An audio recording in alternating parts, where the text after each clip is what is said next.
There's a moment that happens in almost every confrontation with a narcissist, a moment they're counting on without even realizing they're counting on it. You get upset. Your voice shakes a little, or your eyes well up, or you raise your tone just enough to prove that what they did actually landed, actually hurt, actually mattered. And the second that happens, something in them relaxes. Not because they feel bad, because they finally got what they came for. Now imagine the opposite. Imagine you say nothing. You don't cry, you don't yell, you don't defend yourself, you don't even look particularly bothered. You just stop reacting and watch what happens to them in that silence. Watch how fast the confidence cracks. Today, we're breaking down exactly why a narcissist panics, quietly or loudly, the moment you stop giving them a reaction, and why that single shift is one of the most powerful things you can ever do around someone like this. Here's the thing almost nobody explains clearly about narcissists and reactions, and once you understand it, you will never see a confrontation with one the same way again. A narcissist doesn't actually need you to agree with them. They don't need you to like them. They don't even need you to be happy. What they need, at the deepest, most functional level of how their psychology operates, is proof that they exist as someone powerful enough to affect you. Your reaction, whether it's anger, tears, defensiveness, even fear, is not just an emotional response in their eyes. It's evidence. Evidence that they still have influence over your internal state. Evidence that they can still move you, shake you, control the emotional weather in the room. And when that evidence disappears, when you simply stop supplying it, something far more serious than annoyance happens inside them. Something closer to an identity crisis, playing out in real time, right in front of you, whether they show it openly or bury it under a mask of indifference. So let's really sit with why this happens, because the mechanics behind it explain almost everything else we're going to walk through today. Narcissistic identity, at its core, is not self-generated the way most people's sense of self is. It's relational. It's built, moment to moment, out of the impact they have on the people around them. This is why narcissists are so drawn to reaction in the first place, whether that reaction is admiration or anger, whether people are worshiping them or furious with them. Both extremes serve the same underlying function, because both extremes confirm the same core belief that sits underneath everything they do. I matter. I have power. I am not invisible. The specific emotion doesn't actually matter nearly as much as people assume.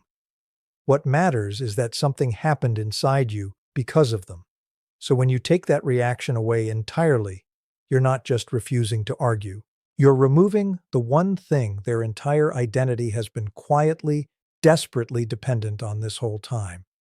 Now let's talk about what actually happens, step by step. The moment a narcissist realizes their usual tactics aren't producing the response they expect, because this unfolds in a very specific, very predictable sequence, and once you've seen it once, you'll recognize it every single time it happens again. The first thing that happens is escalation. This is almost always the initial response, and it's important to understand this stage clearly, because it can feel like things are getting worse before they get better, which is exactly what makes so many people cave right at this point. When the usual comment, the usual jab, the usual manipulation doesn't land the way it normally does, the narcissist doesn't immediately back off. They push harder. The comment that didn't land gets followed by a sharper one. The silence that didn't crack you gets met with a more direct provocation. This is not because your lack of reaction failed. It's because your lack of reaction is working exactly as it should, and their nervous system is now scrambling to find the threshold that used to reliably exist. They're not testing you out of confidence at this stage. They're testing you out of confusion, trying to relocate a button that used to be so easy to find and suddenly isn't there anymore. The second thing that happens, if the escalation still doesn't produce the expected result, is a shift into something that looks a lot like disbelief. This is the stage where you start to notice odd little cracks in their usual composure, a flicker of genuine confusion crossing their face. a slight pause before their next line, as if some part of them is recalculating in real time. This is one of the most important moments to recognize, because it's the first visible sign that the internal system relying on your reaction is starting to genuinely destabilize. They might repeat themselves, almost like they're testing whether you simply didn't hear the provocation the first time. They might rephrase the same jab in a slightly different way, probing for the crack that used to be so reliably there. And when none of it works, when you remain steady, unreactive, present, but unmoved, something shifts from confusion into something with a much sharper edge. The third thing that happens is where the real panic starts to show, even if it's disguised as something else entirely. This is where you often see a sudden pivot toward accusation, where the narcissist starts insisting that you're being cold, that you don't care, that your calm is actually a form of cruelty, that real people would react to what they just said or did, and the fact that you're not reacting proves something is wrong with you, rather than something has finally shifted in this dynamic.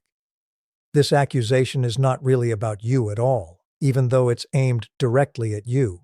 It's an attempt to restore the old system by shaming you back into providing the reaction that used to be so automatic. Because if they can convince you that your calm is somehow the problem, that your steadiness is somehow unkind, there's a real chance you might abandon it and go back to giving them exactly what they've been missing this entire time. And this is exactly the moment, the third stage, the accusation stage, where so many people who've been doing so well up until this point start to waver. Because being accused of coldness, of not caring, of being the difficult one, hits something deep in most people, especially people who've spent a long time in relationships with narcissists, people who've been conditioned over years to equate emotional reactivity with proof of caring. If you don't cry, does that mean you didn't care? If you don't defend yourself passionately, does that mean the accusation was true? This is precisely the psychological trap this stage is designed to spring. Whether the narcissist is doing it with full conscious intention or through pure instinct honed over years of this pattern working on everyone else in their life. And understanding that this accusation is a symptom of their panic, not a legitimate reflection of anything wrong with you, is one of the most important pieces of armor you can carry into this exact moment. Because here's what's actually happening underneath that accusation, and I want this to really land, because it changes everything about how you interpret this stage going forward. When a narcissist accuses you of not caring because you're not reacting, what they're actually revealing, whether they realize it or not, is a belief so deeply embedded in their operating system that they don't even recognize it as strange. The belief that care and reactivity are the same thing, that love and loss of composure are interchangeable. That calm, by definition, must mean absence of feeling, because in their world, feeling has always meant visible, uncontrolled, usable reaction. This belief says far more about the emotional environment that shaped them than it says anything true about you. And once you can see that clearly, the accusation stops landing the way it used to because you recognize it for exactly what it is. Not an insight into your character, a confession about theirs. And this brings us to the fourth stage, the one where things really start to shift in a way that most people never expect. Because this is where the mask, the one that's been under so much strain through escalation, disbelief, and accusation, finally starts to genuinely slip, revealing something underneath that most narcissists work incredibly hard to make sure nobody ever sees. That's exactly where we're going next. The fourth stage, the one where the mask finally starts to genuinely slip, is what I'd call the collapse into contempt or withdrawal. And this is where the two paths a narcissist can take start to become visible, because from here, the response tends to split in one of two directions, and which direction it goes tells you a lot about what you're actually dealing with. The first path is contempt, and this is the harsher, more visibly aggressive version of the mask cracking. This is where you start to see something colder, sharper, more openly dismissive than anything that came before it. The accusations shift from "you don't care" to something closer to outright devaluation, Comments designed to make you feel small, insignificant, not worth the effort anymore. This can feel like a strange kind of relief on the surface because it might look like they're finally losing interest, finally backing off. But understand what's actually happening underneath this shift, because it matters. Contempt is not genuine indifference. It's a defense mechanism, a way of reframing the loss of control as a choice, as though they're the ones deciding to devalue you rather than being unable to move you the way they used to. This is their nervous system's version of grabbing the last scrap of power available in a situation where the real power, the power to provoke you, has already slipped away. It's a performance of dismissal, covering up a genuine loss they don't know how to sit with, honestly. The second path is withdrawal, quieter, but in some ways just as revealing.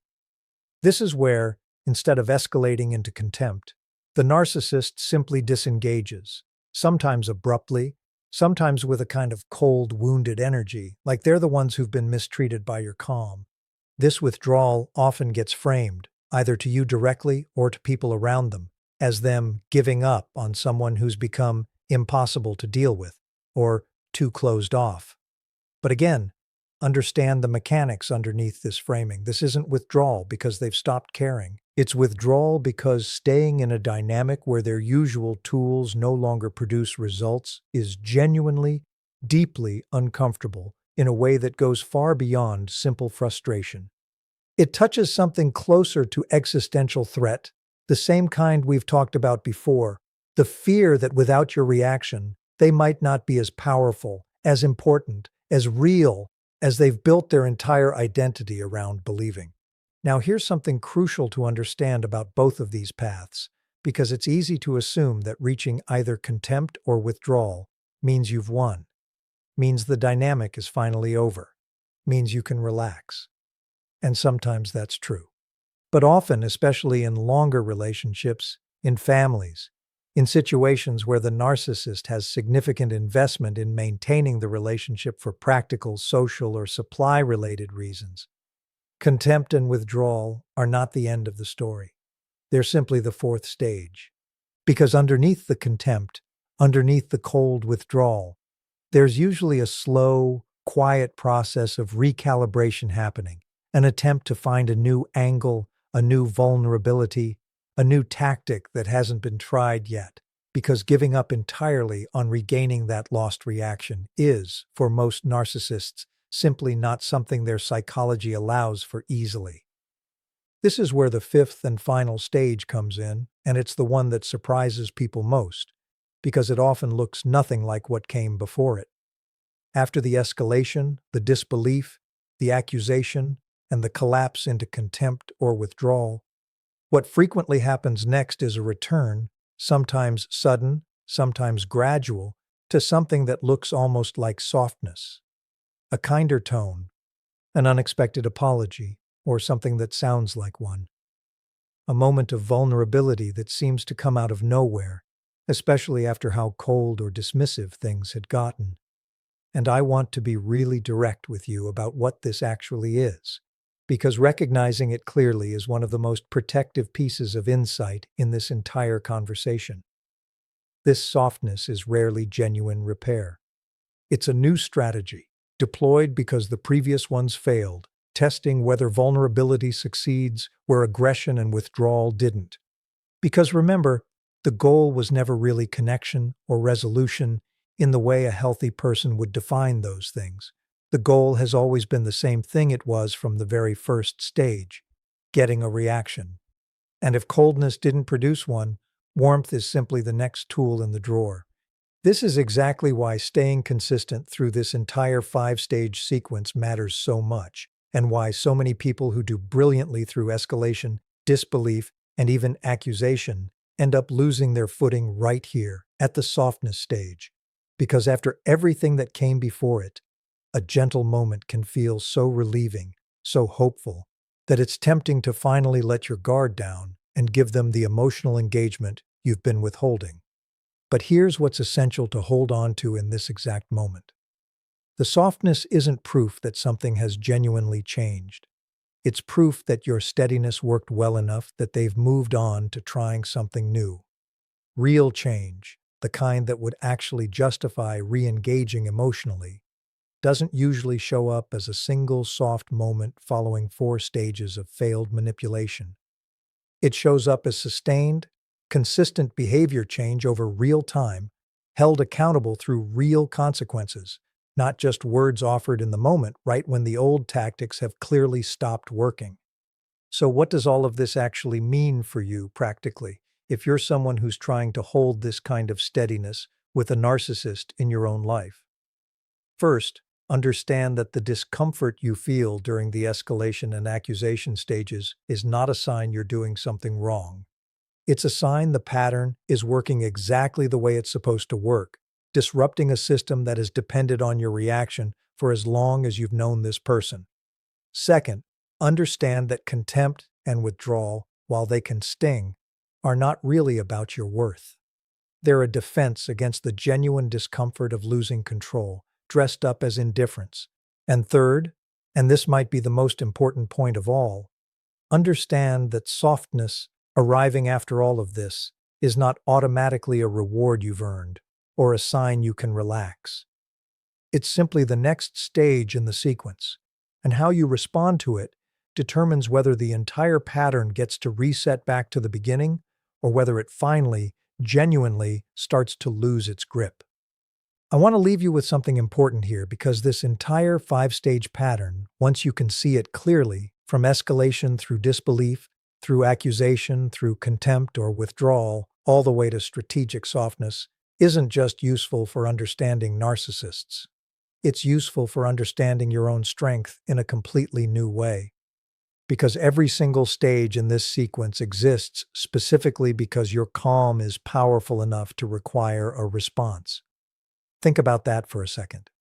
None of this elaborate 5-stage process would ever need to happen if your steadiness didn't genuinely threaten something real. The panic you're witnessing, whether it's loud or quiet, whether it looks like anger or coldness or sudden vulnerability, is not evidence that you're doing something wrong. It's evidence that for possibly the first time in this relationship, you are no longer available as the source they've always been able to count on, and that, more than any confrontation, any argument, any perfectly worded comeback ever could, is what real power in this dynamic actually looks like.